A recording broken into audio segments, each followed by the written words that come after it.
मेरा ऑपरेशन 2:30 बजे हो चुका था। 3 बजे मैं अपने बेड पे शिफ्ट कर दी गई थी। 3 बजे से लेकर नेक्स्ट डे 12-1 बजे तक मेरी कंटिन्यू ब्लीडिंग हो रही है, मेरी कोई साफ-सफाई नहीं हुई है। उस मोमेंट पे मुझे इतना गंदा फ़ील हो रहा था और जैसे ही गायनो चक्कर लगाने आई, तब मैंने बोला, "मैम, ये चीज़ मेरे को बिल्कुल अच्छी नहीं लग रही।" मुझे इतना लाचार-सा फ़ील हो रहा था उस बीच में। मैं बिल्कुल इतना अनहाइजीनिक फ़ील कर रही थी। हाँ, तो जैसे-तैसे मेरे 5 दिन कंप्लीट हुए, मैं घर आई और उस 5 दिन के बाद से मैंने सब कुछ खुद मैनेज किया एक ऑपरेशन के बाद। क्योंकि आपने मेरी वीडियो देखी होगी प्रीवियस वाली।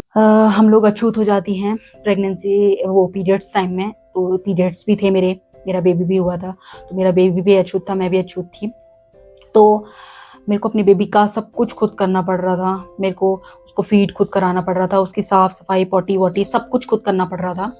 तो थोड़ा डिफ़िकल्ट हो रहा था और उससे ज़्यादा डिफ़िकल्ट मेरे लिए उस टाइम पे टाइम पास करना हो रहा था। मतलब मैं अकेली ही रहती थी उस रूम में, कोई मेरे आस-पास नहीं।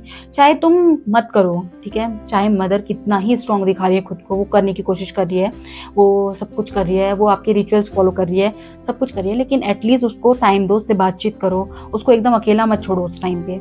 और मुझे उस टाइम पे ये चीज़ बहुत बेकार लगती थी। मैं अंकित से भी बोलती थी, मैं बोलती थी, "अगर आपकी तबीयत ख़राब भी हो रही है, तो एट लीस्ट मेरे सामने तो बैठ जाओ, बातें तो करो मुझसे।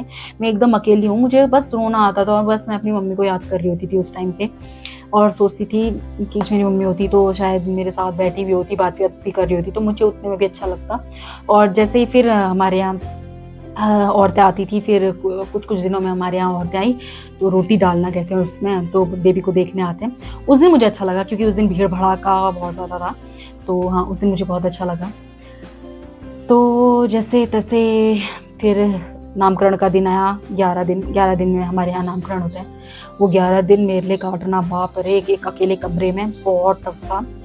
फिर नामकरण हुआ, नामकरण के बाद भी हम अंदर अपने हालाँकि नामकरण के बाद कुछ-कुछ लोग छू सकते हैं हमको, कुछ-कुछ लोग नहीं छू सकते हैं, पर मेरे हाथ का कुछ खा नहीं सकते या मेरे छूने के बाद कोई कुछ खा नहीं सकता।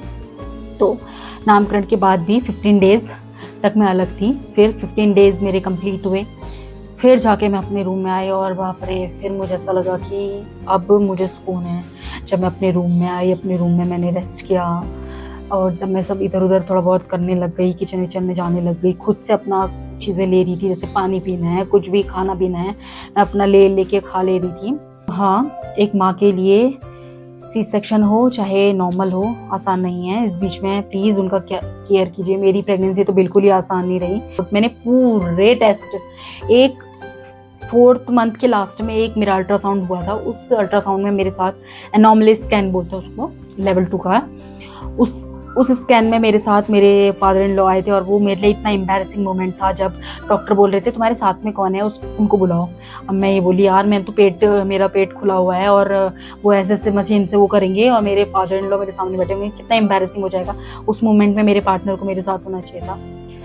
खैर, कुछ चीज़ें नहीं बदली जा सकती अब, इसलिए भी शायद मेरे सर में इतना सारा ये ट्रॉमा ये झेलने के बाद भी अब शायद इसलिए भी शायद मैं सेकंड बेबी का सोच के भी डरती हूँ। So yeah, that's it for this series, this long series. I hope you guys like it. I hope आप लोगों को ये वीडियो इन्फॉर्मेटिव लगी होगी। अगर पसंद आई हो वीडियो तो लाइक करें, शेयर करें, कमेंट करें।